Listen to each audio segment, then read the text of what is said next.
द्वितीय बेताल। 3 तरुण ब्राह्मणों की कथा। महाराज विक्रमादित्य पुनः उसी सिंसपा वृक्ष के नीचे पहुंचे। वहां चिता की मटमैली रोशनी में उनकी नजर भूमि पर पड़े उस सब पर पड़ी जो धीरे धीरे कराह रहा था।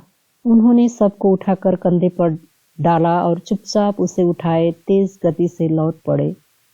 कुछ आगे चलने पर सबके अंदर से बेताल की आवाज आई, राजन, तुम अत्यंत अनुचित क्लेश में पड़ गए, अतः तुम्हारे मनोरंजन के लिए मैं एक कहानी सुनाता हूँ, सुनो। यमुना किनारे ब्रह्मस्थल नाम का एक स्थान है जो ब्राह्मणों को दान में मिला हुआ था। वहां वेदों का ज्ञाता अग्निस्वामी नाम का एक ब्राह्मण था। उसके यहाँ मंदरावती नाम की एक अत्यंत रूपवती कन्या उत्पन्न हुई। जब वह कन्या युवती हुई तब 3 कान्यकुब्ज ब्राह्मण कुमार वहां आए जो समान भाव से समस्त गुणों से अलंकृत थे।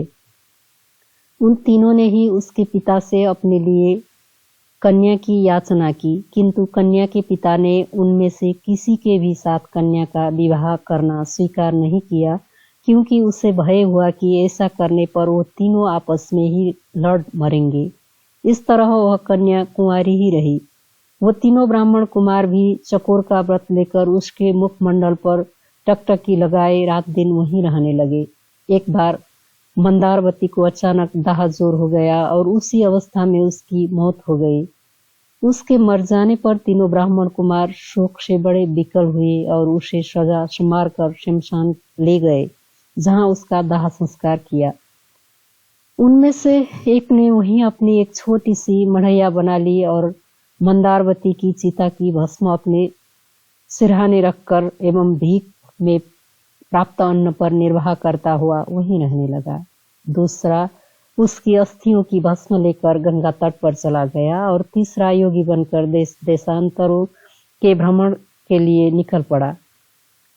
योगी बना वह ब्राह्मण घूमता फिरता एक दिन बत्रुलक नाम के गांव में जा पहुंचा। वहां अतिथि के रूप में उसने एक ब्राह्मण के घर में प्रवेश किया। ब्राह्मण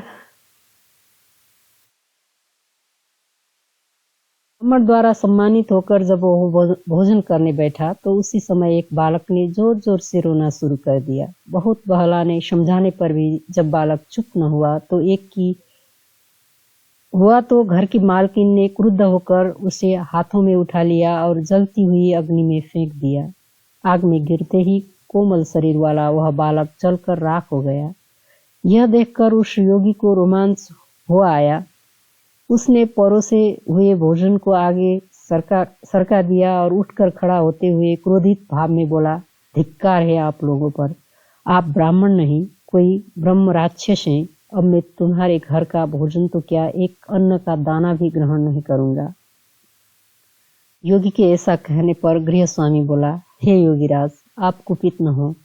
मैं बच्चे को फिर से जीवित कर लूंगा। मैं एक ऐसा मंत्र जानता हूँ जिसके पढ़ने से मृत व्यक्ति जीवित हो जाता है। यह कहकर वह गृहस्थ एक पुस्तक ले आया जिसमें मंत्र लिखा था। उसने मंत्र पढ़कर उससे अभिमंत्रित धूल आग में डाल दी।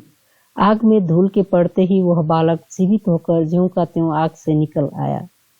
जब उस ब्राह्मण योगी का चित्त शांत हो गया तो उसने भोजन ग्रहण किया। गृहस्थ ने उस पुस्तिका को बांधकर खूंटी पर टांग दिया और भोजन करके योगी के साथ वहीं सो गया। गृहपति के सो जाने के पश्चात वह योगी चुपचाप उठा और अपनी प्रिया को जीवित करने की इच्छा से उसने डरते डरते वह पुस्तक खूंटी से उतार ली और चुपचाप बाहर निकल आया। रात दिन चलता हुआ वह योगी उस जगह पहुंचा जहां उसकी प्रिया का दाह हुआ था।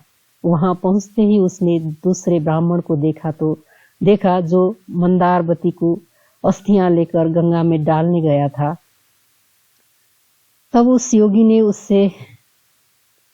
उससे तथा उस पहले ब्राह्मण से, जिसने वहां कुटिया बना ली थी और चिता भस्म से रच रखी थी, कहा कि तुम यह कुटिया यहाँ से हटा लो, जिससे मैं एक मंत्र शक्ति के द्वारा इस भस्म हुई मंदारवती को जीवित करके उठा लूं।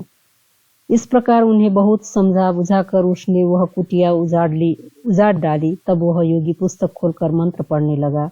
उसने धूल को अभिमंत्रित करके चिता भस्म में डाल दिया और मंदारवती उसमें से जीती जागती निकल आई। अग्नि में प्रवेश करके निकलते हुए उसके शरीर की कांति पहले से भी अधिक तेज हो गई थी। उसका शरीर अब ऐसा लगने लगा था जैसे वह सोने का बना हुआ हो।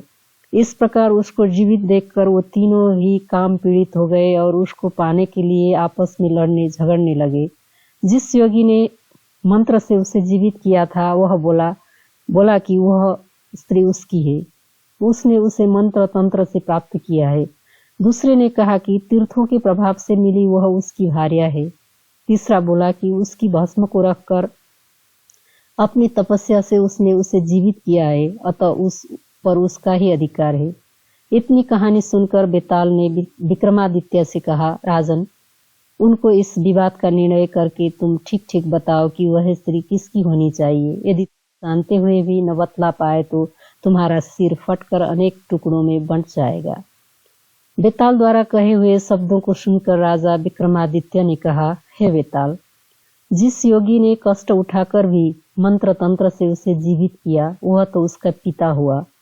ऐसा काम करने के कारण उसे पति नहीं होना चाहिए, और जो ब्राह्मण उसकी अस्थियां गंगा में डाल आया था उसे स्वयं को उस स्त्री का पुत्र समझना चाहिए। किंतु जो उसकी भस्म की सैया पर आलिंगन करते हुए तपस्या करता रहा और शमशान में ही बना रहा उसे ही उसका पति कहना चाहिए, क्योंकि गाढ़ी प्रीति वाले उस ब्राह्मण ने ही पति के समान आचरण किया था। तूने ठीक उत्तर दिया राजा, किंतु ऐसा करके तूने अपना मौन भंग कर दिया, इसलिए मैं चला वापस अपने स्थान पर। यह कहकर बेताल उसके कंधे से उतरकर लोप हो गया। राजा ने भिक्षु के पास ले जाने के लिए उसे फिर से पाने के लिए कमर कसी, क्योंकि धीर वृत्ति वाले लोग प्राण देकर भी